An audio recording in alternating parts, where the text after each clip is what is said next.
할렐루야. 오늘도 새날 주신 주님을 찬양합니다. 기도하고 시작하십시다. 주님 감사합니다. 오늘도 우리에게 은혜로 살아갈 하루를 주셨습니다. 특별히 어버이날입니다. 주님께서 허락하신 귀한 날, 우리에게 생명을 허락하신 또 부모님들을 생각하는 복된 날 되게 하여 주시옵소서. 주님의 사랑만이 가득하기를 소망하며 예수님의 이름으로 기도하옵나이다. 아멘. 자, 함께 찬양하고 또 말씀 듣고 기도하며 주님 앞에 더 가까이 나가십시다.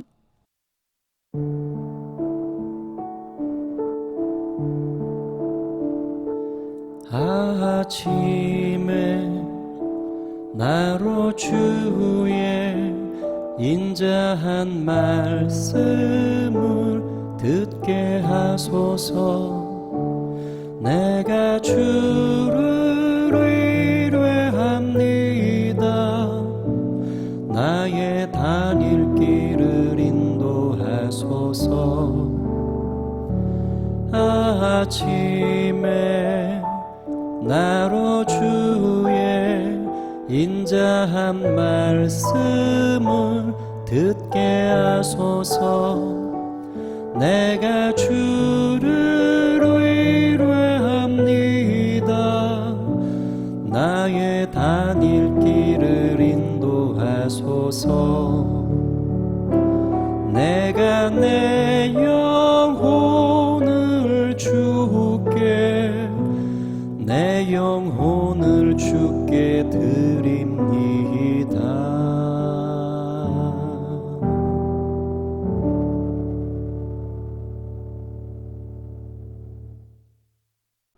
오늘 우리에게 주시는 주님의 말씀은 에베소서 6장 1절에서 3절까지의 말씀입니다. 자녀들아, 주 안에서 너희 부모에게 순종하라. 이것이 옳으니라. 네 아버지와 어머니를 공경하라. 이것은 약속에 있는 첫 계명이니 이로써 네가 잘되고 땅에서 장수하리라. 아멘. 부모 공경과 하나님 경외라는 제목으로 은혜를 나누도록 하겠습니다. 오늘은 어버이날이지요. 예수 믿는 성도는 부모님을 어떻게 대해야 할까요? 우리 성경 말씀을 통해서 알고 깨닫고 또 누리게 되기를 간절히 소망합니다. 제가 몸담고 있는 시찰에 경기도 하남에서 목회하시는 목사님이 계십니다.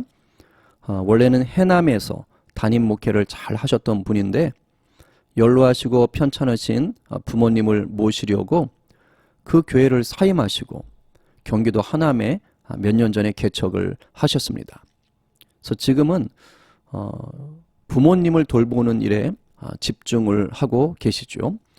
지난 시찰회 때 이런 말씀을 하시더라고요. 지금은 비록 외부 성도들이 없지만 그러나 저에게는 지금 부모님을 잘 모시는 것도 주님이 저에게 맡겨주신 목회라고 생각합니다. 이렇게 말씀을 하시는 거예요. 참 그 한마디가 저에게는 묵직하게 다가왔습니다. 그리고 오늘 어버이날을 맞으면서 그날 그 목사님의 말씀이 기억이 나고 또 그 목사님의 삶이 성경 속에서 말하는 부모 공경을 참 깊이 또 살아내고 있구나라고 또 묵상도 하게 됩니다.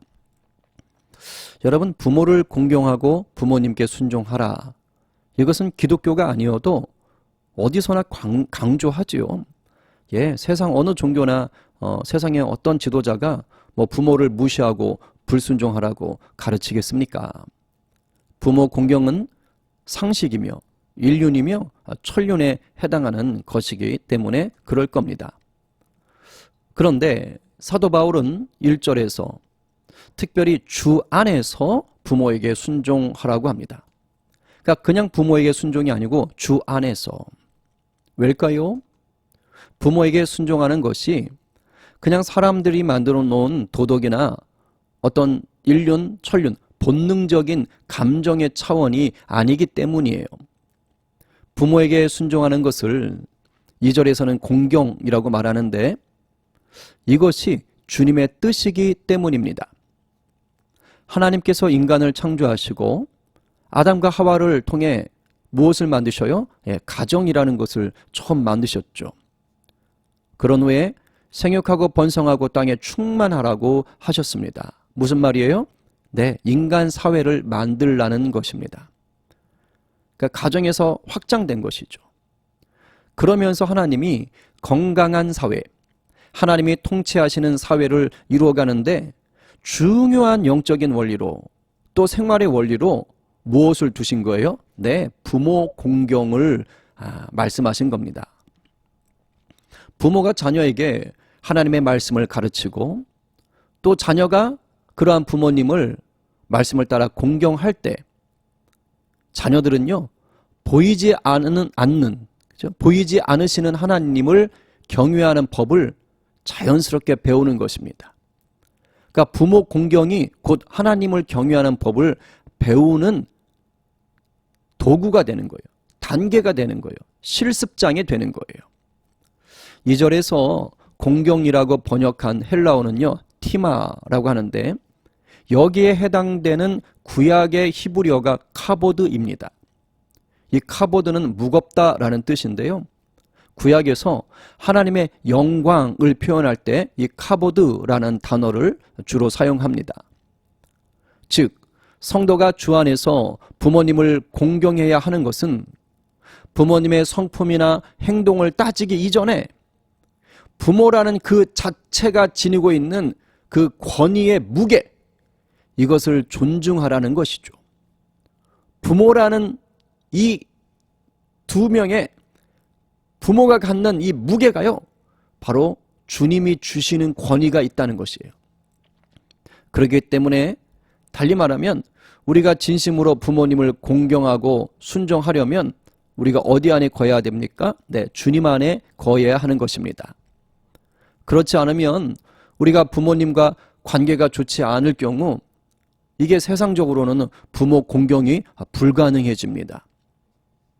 그런 집 너무 많잖아요. 그렇죠? 그러나 비록 세상적인 환경과 이유로는 부모님을 공경하는 것이 정말 쉽지 않을 수 있겠지만, 그러나 주님 안에 있을 때 이것이 주님의 뜻임을 알 때 비로소 공경할 수가 있게 되는 것이죠. 그럴 때 비로소 성도는 약속 있는 첫 계명을 믿음으로 지키는 것이 되고 그에 따른 상급을 누리게 됩니다. 여기서 약속에 있는 첫 계명이다 라고 하는 것은요, 10계명과 연관이 있습니다. 10계명 중 첫 번째부터 네 번째 계명은요, 하나님을 경외하는 것에 대해 말합니다. 그리고 다섯 번째부터 열 번째까지가 사람 사이에서 지켜야 될 계명이죠. 그런데 사람 사이에서 지켜야 될 계명인 이 6가지 중에 첫 번째인 다섯 번째, 제5계명이 바로 내 부모를 공경하라입니다.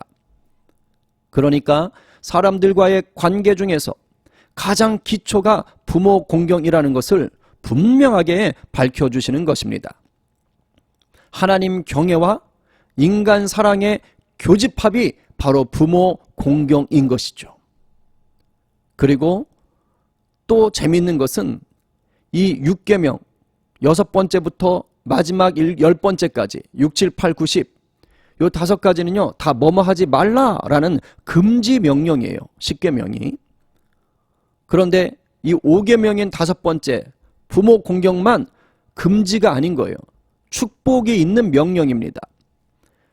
그래서 10계명을 보시면 내 부모를 공경하라 하고 난 다음에 이렇게 써 있어요. 신명기 5장 16절인데요. 그리하면 내 하나님 여호와가 내게 준 땅에서 내 생명이 길고 복을 누리리라. 아멘. 오늘 본문 3절이 바로 이 신명기 5장 16절 말씀을 인용한 것입니다. 그래서 약속에 있는 첫 계명이라고 한 거예요. 인간들에게 해당되는 계명 중 처음, 이 뜻이죠. 여기서 잘되고 장수한다는 것은 단순히 땅의 복, 세속적인 복을 얘기하는 것이 아니고요. 인간 사회 전체를 향한 영적인, 동시에 실제적인 복을 말씀하시는 것입니다. 부모를 공경하는 가정과 사회라면 그 가정과 공동체는 어떻겠어요? 올바른 권위와 사랑이 당연히 넘치지 않겠습니까? 그런 사회가 좋은 사회죠. 이런 사회는 무엇이 계속해서 전달될까요? 네, 하나님의 말씀입니다. 이 말씀이 단절되지 않고 후대에 잘 전달이 되는 것입니다. 그러니 부모와 자녀 세대 모두가 말씀에 순종하는 것이죠. 즉 하나님과 올바른 관계 속에서 복음을 살아내는 것입니다. 이것이 하나님이 우리에게 주시는 잘됨과 장수인 것입니다. 오늘 하루 나아가 우리 부모님을 모실 수 있는 모든 날 동안에 주 안에서 부모님께 순종하고 공경하시는 우리 모두가 되기를 간절히 축원합니다. 오늘 말씀을 이웃에게 들려주고 싶다면 이 영상 공유해 주시고요. 우리 더보기란 기도 제목 보시면서 함께 기도합시다. 오늘도 기도의 골방 식지 않습니다. 함께 도전합시다. 자, 기도하고 마치겠습니다. 은혜의 주님, 우리는 이 땅에 홀로 나올 수 없습니다. 반드시 우리를 이 땅에 보내주신 통로 역할하시는 부모님이 계십니다. 세상적인 환경으로는 이 관계가 힘들 수 있고 어려울 수 있고 마음의 상처로 남아 있을 수도 있습니다. 그러나 주님은 주 안에서 부모님을 공경하라고 하십니다. 약속이 있는 첫 계명이라고 하십니다.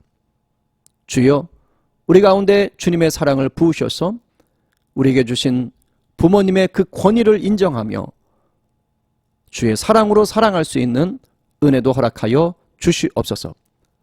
단순히 내 가정뿐만 아니라 우리가 살아가는 이 민족 온 열방이 주 안에서 부모를 공경하여 하나님의 충만한 복이 넘치는 세상이 될 수 있도록 또 주님 도와 주시옵소서. 육체의 연약함과 마음의 공고함을 아시는 주님께서 오늘도 치료와 회복의 은혜로 함께하여 주시옵소서. 새일 행하실 주님을 찬양하며 예수님의 이름으로 기도하옵나이다. 아멘.